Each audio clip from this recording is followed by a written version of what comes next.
Spiderman বাবা আমাকে জলদি উপরে উঠাও। আচ্ছা ঠিক আছে, আমি তোকে বই দিয়ে উপরে উঠাচ্ছি। আরে হাল্ক বাবা দেখো, গরুটি উপরে উঠে গেছে, আমাকেও উপরে উঠাও। আরে বাবা আমাদের কাছে অনেক টাকা আছে, এনে টাকা নিয়ে উপরে উঠে আয়। হা হা হা, দেখ আমরা উপরে উঠে এসেছি। বাবা দেখ বানরটি উপরে উঠে গেছে, এনে বই নে আরো উপরে উঠে আয়। বাবা দেখো ওই গরুটি উপরে উঠে গেছে। দাঁড়া, আমাদের কাছে আরো টাকা আছে, এখন তুই উপরে উঠে আসবি। এই যে তুই উপরে উঠে চলে এসেছিস, দেখ। আরে বাবা টেনশন করিস না, আমি তোকে বই দিয়ে উপরে উঠিয়ে নিয়ে চলে আসবো। চল আমরা এখান থেকে চলে যাই। বাবা এখানে ভাঙা রাস্তা, আমরা কিভাবে পার হব?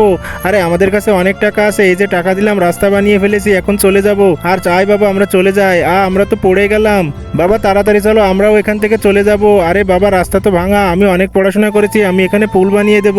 বন্ধুরা তার আগে আমার একটি প্রশ্নের উত্তর দিন, আপনার কাছে সামান্য কিছু টাকা না মাকে বেশি প্রয়োজন? যারা যারা মাকে বেশি প্রয়োজন অবশ্যই ভিডিওটি লাইক করে চ্যানেলটি অবশ্যই সাবস্ক্রাইব করবে। বাবা আমি রাস্তা তৈরি করে দিচ্ছি, এই যে রাস্তা তৈরি করে দিলাম, চলো আমরা চলে যাই। দেখো কত ধন সম্পদ পেয়েছি।